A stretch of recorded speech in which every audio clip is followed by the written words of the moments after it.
This is Jerry Cantrell, and you are watching Metalshop TV. Hey, this is Greg Puciato, and you're watching Metalshop TV.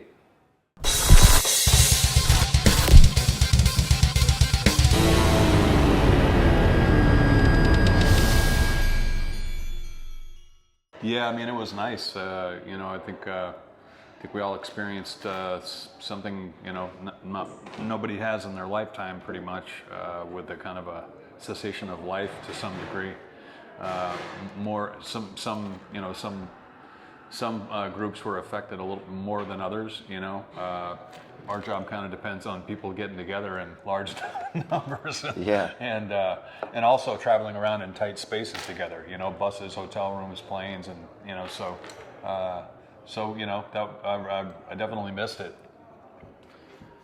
Yeah, I mean, that was the longest time I've ever been off tour in my life. That was the longest time I've ever, that was the longest time I've ever been not chosen to be off, but forced to be off for any reason. Right. Like the thing you love is taken from you. And we got some records done though. Yeah, we got some stuff done. We did make use of it, so it wasn't like we were sitting around twiddling our thumbs. But the ability to go out and play a show, it was like when you play that first one back, it was kind of surreal to be like, oh man, okay, cool, we made it to some extent, Yeah, it's nice.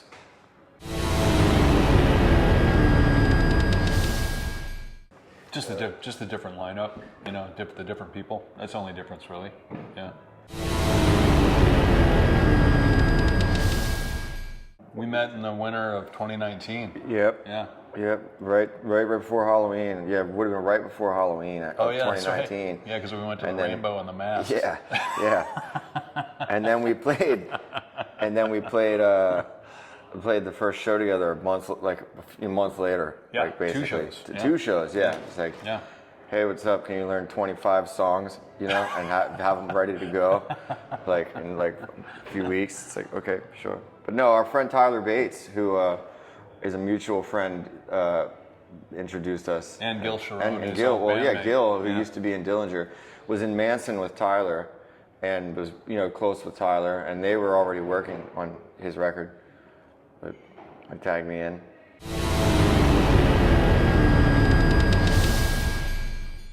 It's it's really life's really funny. The further along you go, you create relationships and you meet people, and you will throughout your whole life. But when you're younger, you kind of find your unit and find your people. We talk about this a lot. And you don't maybe make as many of those relationships like those earlier ones, but this has been a really cool last couple of 3-4 years. Working with Tyler, meeting a bunch of his friends, introducing him to a bunch of mine, and we all kind of got together and made a great record. I always like. And when we first started hanging out, I was like what Greg had to say. It's like when you meet somebody that when it doesn't matter what the age difference or where you find yourself in life, if you still are those same kids that would be in a band together. Yeah. You're just like, oh, you got the same thing. We're made of the same thing. And you immediately resonate. That's where you find people, and if it amplifies your resonance because they're kind of resonating in the same way, then it's like a really easy, quick chemistry. That doesn't happen that often, So when that happens, you have to follow it because it leads somewhere, good always, You know your people when you find them. Yeah.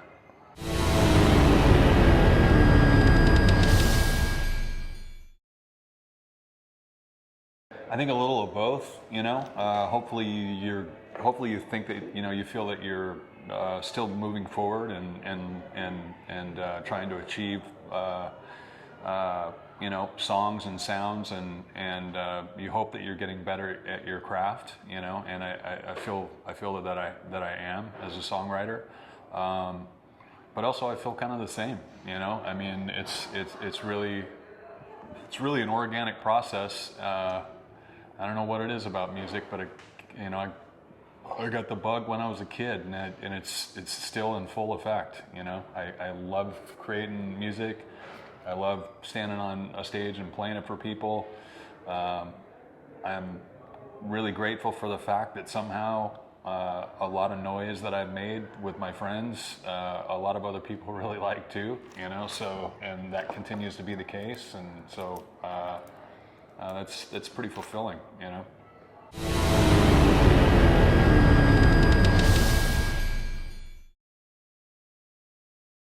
Well, this is my second one, so the first one was 2020, you know, so I started, it's been a couple years now worth of solo output, but yeah, I mean, Dillinger Escape Plan took up so much of my time that, you know, when you're on tour that much and you don't have a lot of time to write a whole lot else, it takes so much of your energy. So when that band ended, you know, my energy didn't end. My passion for writing, my passion for playing didn't end, but it did afford me the opportunity to start, you know, developing more as a writer, like, you know, becoming more kind of just in love with the overall process, started playing more guitar again, started playing bass, just fucking around and seeing what would happen. And when you take that thing out of the room, other things start to fill the picture. And, you know, now it's like this, you know, has filled a lot of that picture. The writing solo output has filled a lot of that picture. So if the energy is there, when you remove one thing, it's just going to it's going to transfer into somewhere else. So like he was saying, I've never lost. I feel exactly, if not the same excitement that I felt when I was 9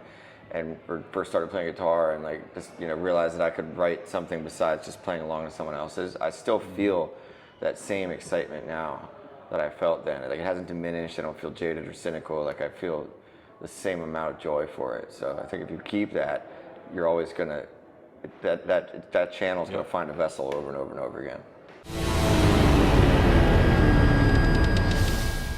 Yeah, it's cool, man. The thing I like about Greg is that, I like all musicians who are varied. You know, I like that he creates music. You know, the over-the-top technicality, ferocity of Dillinger to like really cool kind of techno vibes and like, you know, classic rock elements. I like that he's. I also like that Greg uses a lot of character in his voice, you know.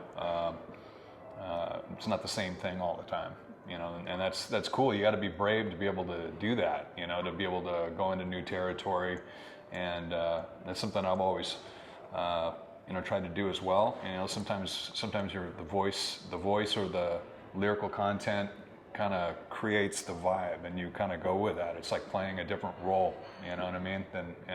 But it's still you.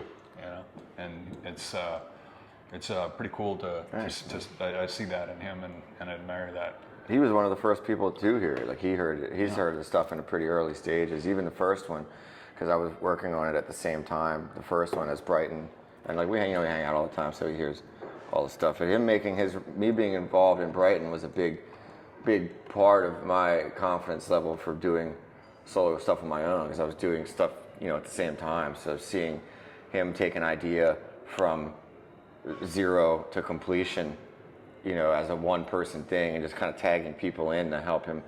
You know, like you can't play drums or something, you need to get someone else. Like, but just seeing that one person can like finish a vision without having to be a band was like it really kind of, you know, inspiring for me. So it helped me to realize that, you know, I could pull that off too. You know, but so yeah, here we are.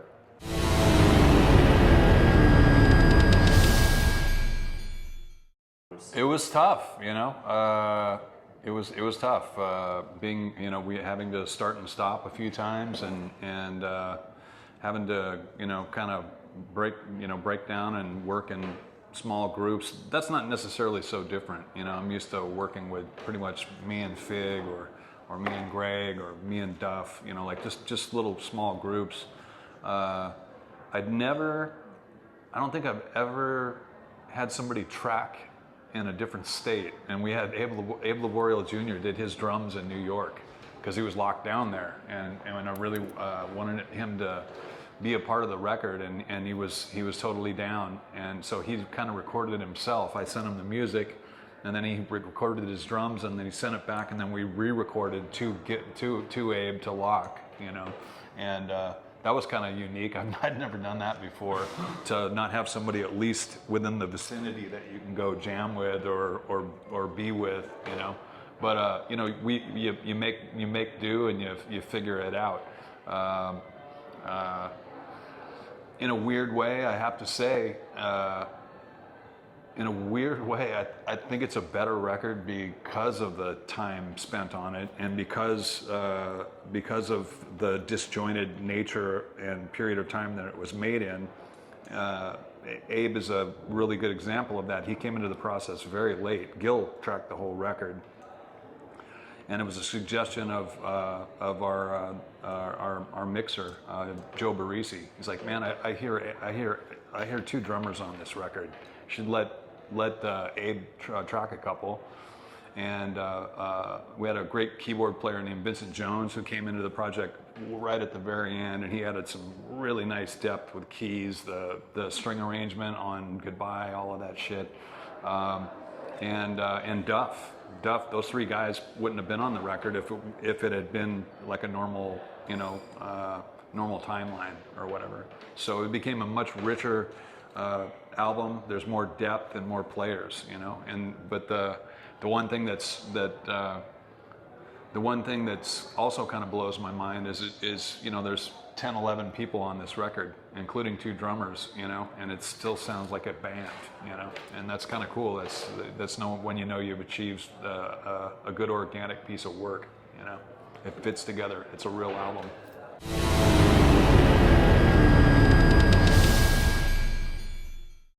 It's weird because like we by the time we recorded over such a long period of time, but I don't know, like I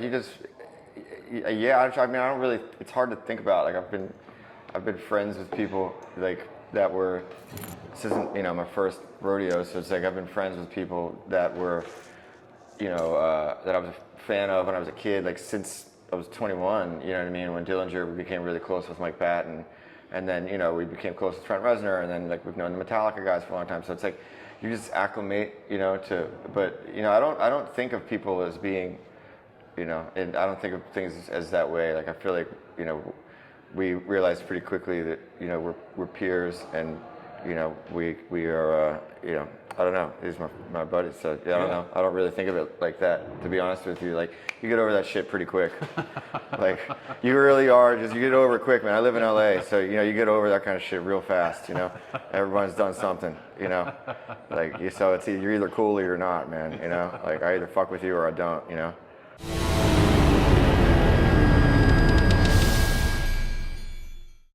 I had some ideas. I have to give James Lomenzo some credit because he tracked all of the songs with us on this record, and we also did those two live shows with us. And he's a great dude and super talented. But as we got later in the process, I knew Duff wasn't working because nobody was. So I'm like, hey dude, you want to come over and jam on a tune? And I just intended him, and I think he did too. He just intended to maybe play a song, but as soon as he got over there, he tracked the tune, and he's like, okay, cool, man. I'm like, hey, you want to hear another one? And he's like, yeah, play it for me. And then I play him the song. He's like, oh, let me play on that, and then it just kept going like that. So it just naturally kind of found the opportunity kind of naturally presented itself, and he just kept going, and that's how it worked out. It was kind of cool too because I got to play a little bass on the record,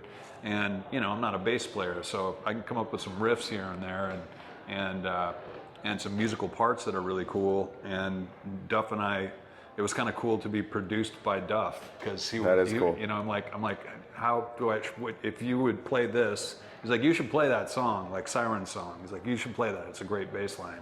I'm like, okay, well, produce me, help me play it more like a bass player. So he made a couple of great suggestions, and also on Dismembered, he had a great bass line on that song, but Abe retracked the drums, and we had to retrack the song, and then Duff wasn't available. So I basically tried to ape what Duff did because it was so cool, But it was fun working on that record, man, and I love him. He's a friend, a very, very close friend of mine, and also a person and in a band that I admired a lot when we were coming up.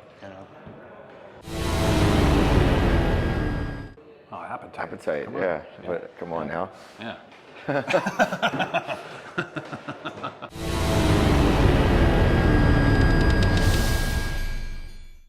heavier record. Happier. Oh, happier. Yeah. Maybe more colorful. Yeah, it's got some elements of that, you know, and obviously I titled it that, so you know, there's definitely some vibe and some more rays of light there.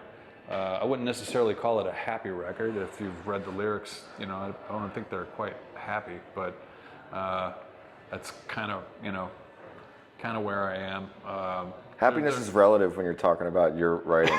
You know, it's the cloudy sky. There's just a few less clouds in it. You know, it's gonna rain.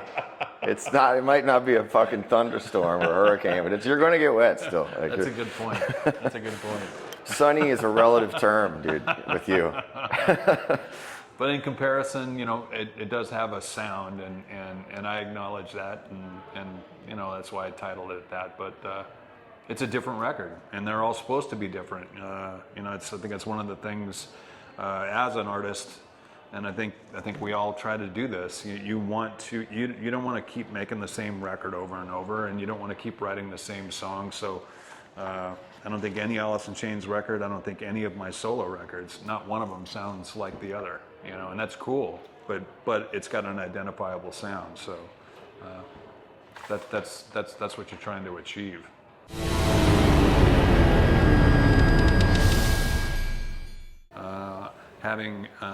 Having the keys, you know, the keyboards and the string arrangements and stuff like that be such a prominent part of it. Tyler Bates' involvement, my co-producer, and you know, he's a fantastic musician and an amazing composer. So his kind of take from a film standpoint, you know, he put some vibe and some guidance in there too. Had some great arrangement, suggestions. He actually played Chains in a Bucket on its own. Yeah. I mean, there's a lot of factors why it sounds the way that it does, and it's not just all me. You know, music is a team sport. You know, it takes a whole team to make the thing what it's going to be.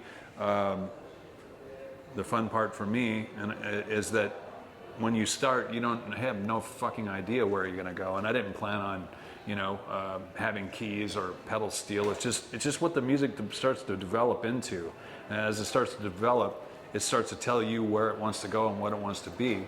And also, you know, I had the benefit of jamming with these guys and jamming with Michael and Tyler, and so that became the core band of this record.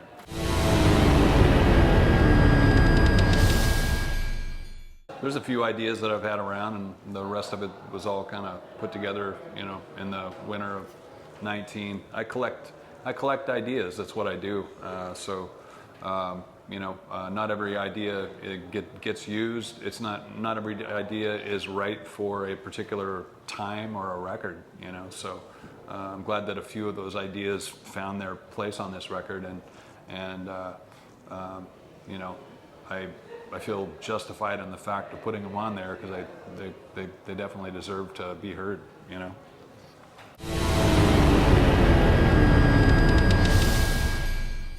The age-old question of favorites, like which kid's your favorite? I don't know. Like, you know, I like all 20 kids that we have at the picnic. You know what I mean? Like, they're all cool. Yeah. That shit always rotates too. You know, Yes. like you find something. I agree with you. that. Like you really love one song for a little bit of time, and then you're like, oh, now I found this other thing I'm really into about this song, and you kind of just keep discovering love, or you get tired of one for a bit, and then you takes a couple. You know, it always happens, but.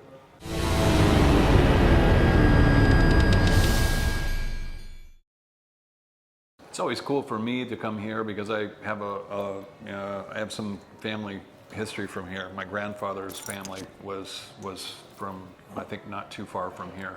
But I've got some family stuff here, and I always think about that. I always text my uncle, you know, what town did Grandpa come from? I'm not really sure. I got to call the relatives in South Dakota. But it's always a special place. The city's beautiful. The crowd's always cool. Yeah, it's cool. Yeah, I mean, for me, like, this was one of the cities, like, when you're young and you first start touring and you first go to Europe, like, you know, one of the things about the U.S. is that most of the cities are kind of interchangeable. There's only like a few cities that are like really identifiably like that's place, like New Orleans or something like that, where you're like, oh, that looks like this place. But Europe, like when you come over here, like that's when you first start feeling like, oh fuck, like I'm on tour, you know, in Europe, just looking at everything and feeling like, how are we, you know what I mean? How do we end up? How are we over here? Like, you know, how did playing music that sounds like noise, and then we're walking around Prague, you know, like it kind of had like a. Like it's just cool to. It makes you feel like you're somewhere different. You There's know? a longer timeline of history over here, and you can see and feel that. It's cool. Yeah. Yeah. You all good? Yeah. Cool. All right, man. Yeah, man. Excellent. Yeah, thank you, dude. Cool. Hey, this is Jerry Cantrell, And this is Greg Puciato. and you're watching Metalshop TV!